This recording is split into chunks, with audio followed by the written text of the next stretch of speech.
नमस्कार, मैं हूं संगीता श्रीवास्तव। आज एक बड़े मुद्दे को लेकर आपके सामने हूं जो वाकई चिंता का विषय है और आप भी जरूर उससे इत्तेफाक रखते होंगे। देश की सुरक्षा और स्थिरता इस वक्त की सबसे बड़ी चुनौती है। लंबे समय से बड़े पैमाने पर धर्मांतरण कराने के आरोप ईसाई मिशनरीज पर लगते आ रहे हैं। आए दिन वीडियो भी देखते हैं आप, खबरों के जरिए भी आपको मालूम होता होगा। आपको ये जानकर हैरानी होगी कि ये खेल कितने बड़े पैमाने पर खेला जा रहा है, जो पूरे देश में दीमक की तरह फैल चुका है। आज हम आपको बताएंगे कैसे छोटे छोटे बच्चों से लेकर बड़े बुजुर्गों तक ये अपना निशाना बनाते हैं। धर्मांतरण को लेकर आज मिशनरीज का कच्चा चिट्ठा खोलेंगे। हम भले ही ध्यान दें या न दें, हमारे बड़े बुजुर्ग अक्सर हमें आगाह करते रहते हैं कि अगर हमने अपनी सांस्कृतिक विरासत को छोड़ दिया तो हमारा पतन निश्चित है। लेकिन क्या आप जानते हैं, आज न सिर्फ भारत की सांस्कृतिक विरासत को पतन की ओर ले जाया जा रहा है, बल्कि भारत का ताना बाना ही बदलने की साजिशें हो रही हैं। अवैध धर्मांतरण का कार्य करने वाले ईसाई मिशनरीज भारत में बेलगाम हो चुके हैं। मध्य प्रदेश के गुना में अवैध धर्मांतरण का मामला हो या उत्तर प्रदेश के सुल्तानपुर का या फिर बक्सर का, ऐसे एक नहीं कई मामले हैं, हर रोज आते हैं। खरगोन जिले के बलकवाड़ा थाना क्षेत्र में भी एक हिंदू व्यक्ति को जबरन बाइबल पढ़ाकर ईसाई धर्म अपनाने के लिए मजबूर किया गया। उत्तर प्रदेश के मेरठ में सामूहिक रूप से अवैध धर्मांतरण कराया गया। यानी हर जगह इन मिशनरीज का काला साया है। इन सब के बीच बस एक ही कॉमन बात है और वो है मिशनरीज का दिया गया लालच और भारत में क्रिश्चियनिटी को बढ़ाना। इसके लिए बड़ी आबादी के रूप में ये रैकेट काम कर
दोस्तों, रिपोर्ट्स के मुताबिक इसकी वेबसाइट 24 साल से अमेरिका के कोलोराडो स्प्रिंग्स से ऑपरेट हो रही है, लेकिन मालिक का पता नहीं। इससे साफ पता चलता है कि सरकार इस समस्या को लेकर बिल्कुल भी गंभीर नहीं है।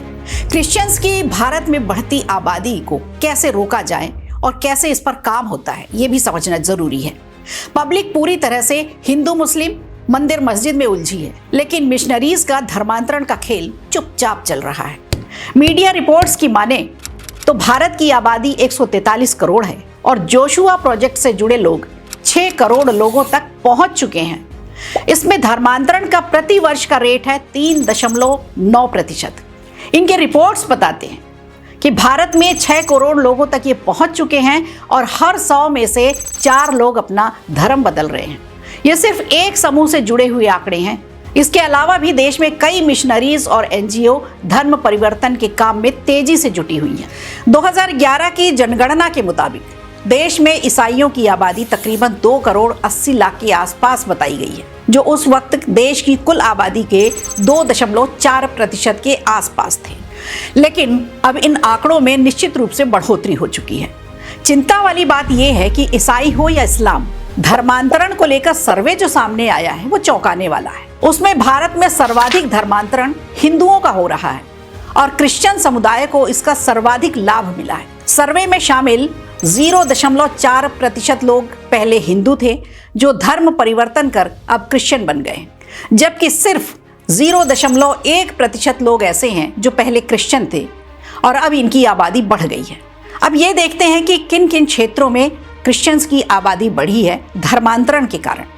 बात करते हैं भारत के किस हिस्से में सबसे ज्यादा मिशनरीज सक्रिय हैं, यानी सबसे ज्यादा धर्मांतरण इनके माध्यम से कहां हुआ।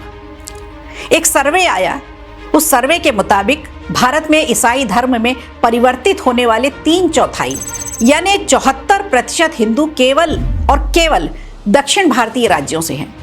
यही वजह है कि दक्षिण भारत के राज्यों में क्रिश्चियन आबादी का इजाफा हुआ। बड़ी संख्या में यहाँ क्रिश्चियंस मिलते हैं। आज़ादी के समय भारत बेहद गरीब था और धन के लिए पश्चिमी देशों पर निर्भर था, अंतर्राष्ट्रीय वित्तीय संस्थाओं पर निर्भर था और ये सभी ईसाई बहुल राष्ट्र थे। इसीलिए भारत को मिशनरियों की शर्त के आगे झुकना पड़ा, जिसका फल क्या हुआ कि संविधान में किसी भी पंथ के प्रचार का अधिकार कुछ पाबंदियों के साथ दिया गया, लेकिन एक के बाद एक सरकार मिशनरीज लॉबी के सामने मजबूर होती चली गई। धर्म परिवर्तन कराने के लिए पैसे का इस्तेमाल तो आज़ादी के पहले से होता रहा, परंतु आज़ादी के बाद मामले और भी ज्यादा बढ़ गए और भी अलग तरह से इसमें प्रयोग किए जाने लगे। अब बात करते हैं भारत के पूर्वोत्तर राज्यों की, जहां इन्होंने सबसे ज्यादा धर्मांतरण कराया। 2011 की ही जनगणना के मुताबिक पूर्वोत्तर भारत के कई राज्य तो पूरी तरह से क्रिश्चियन बहुल बन चुके हैं। इनमें नागालैंड, मेघालय, मिजोरम तो ईसाइयों की आबादी का 75% हिस्सा है। वहीं और 3 राज्यों की बात करें, मणिपुर, अरुणाचल प्रदेश और गोवा में ईसाई आबादी 25% के बराबर है, कहीं कहीं इससे भी ज्यादा है। विदेशी पैसे का इस्तेमाल करते हुए पिछले 7 दशकों से यहाँ काफी बड़े पैमाने पर धर्मांतरण कराया गया। इन राज्यों में ईसाई धर्म के मानने वाले लोगों की संख्या बढ़ने के बाद मिशनरीज ने पहले छत्तीसगढ़, झारखंड और मध्य प्रदेश जैसे बड़े राज्यों में अपने पांव पसारे और अब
है फंड इसके लिए, इस बात को भी अब हम समझते हैं। कन्वर्जन रोकने के लिए काम करने वाली एक्टिविस्ट की माने तो भारत में धर्मांतरण जैसे काम को बिल गेट्स का bill and Melinda Gates foundation भी काम करता है।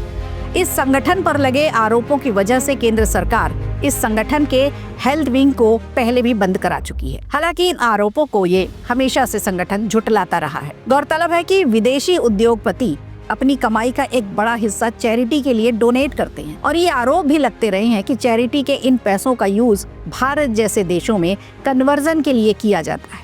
और आइए अब समझते हैं भारत में कितना आसान है धर्मांतरण और इसके खिलाफ कानून क्या है।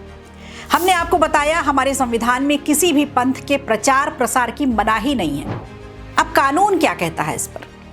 भारत में स्वेच्छा से अपने धर्म को छोड़कर किसी दूसरे धर्म को अपनाना अपराध नहीं है, लेकिन यदि कोई लालच देकर जबरन या फिर ब्लैकमेल करके धर्मांतरण कराता है तो इसे अपराध की श्रेणी में रखा जाता है। हालांकि भारत के संविधान में धर्मांतरण को लेकर कोई स्पष्ट अनुच्छेद नहीं है और ना ही इसे लेकर पूरे देश में कोई एक कानून है। इसी वजह से अवैध धर्मांतरण के खिलाफ अभी तक देश में सिर्फ 9 से 10 राज्यों में ही कठोर कानून बन सका है। आपको बताते हैं वो कौन से राज्य हैं। देश में सबसे पहले धर्मांतरण पर ओडिशा राज्य में धर्मांतरण विरोधी कानून साल 1967 में लागू किया गया। 1968 में धर्म परिवर्तन पर कानून बनाने वाला देश का दूसरा राज्य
जय हिंद, जय भारत।